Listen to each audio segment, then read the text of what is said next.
Assalomu alaykum. Jami 14 ta mamlakatdan 250 nafar yuragida o'ti bor, shijoatli, shaxtli va eng muhimi O'zbekistonga mehr muhabbati alohida va yagona bo'lgan yosh vatandoshlarimizni birlashtirgan Anor loyihasi juda ham yuqori va shukuhli kayfiyatda o'tayotganini kadrlarda kuzatib borayotgan bo'lsangiz kerak.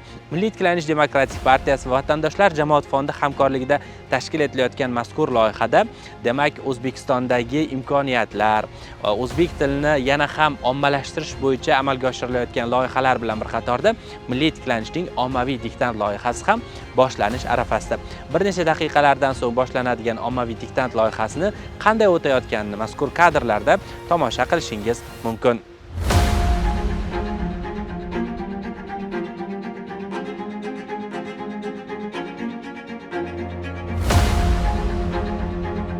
Bugungi diktant yozishda nimalarga qiyinchilikka uchradingiz? Yozuvimda o'zi chiroyli yozmayman, olaman. Diktantni so'zlarda sal qiyinroq bo'ldi. Nimasi qiyin bo'ldi? So'zlar sal bo'lsa ham notanish bo'ldi. Diktant yozishda qiyinchiliklar bo'lmadi. Yo'q. Nimasi bilan bugungi diktant yoqdi?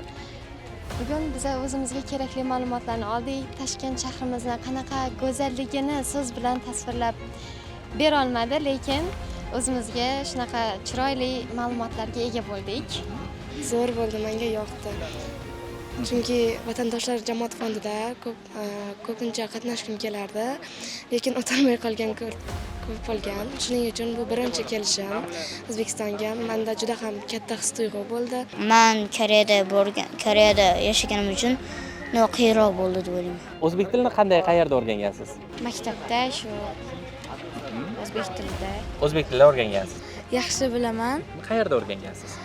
Qozog'istonda maktabda o'rganganman. Maktabda? Maktabda. Qayerda? O'zbek maktabida, to'g'rimi? O'zbek maktabida o'qiyman.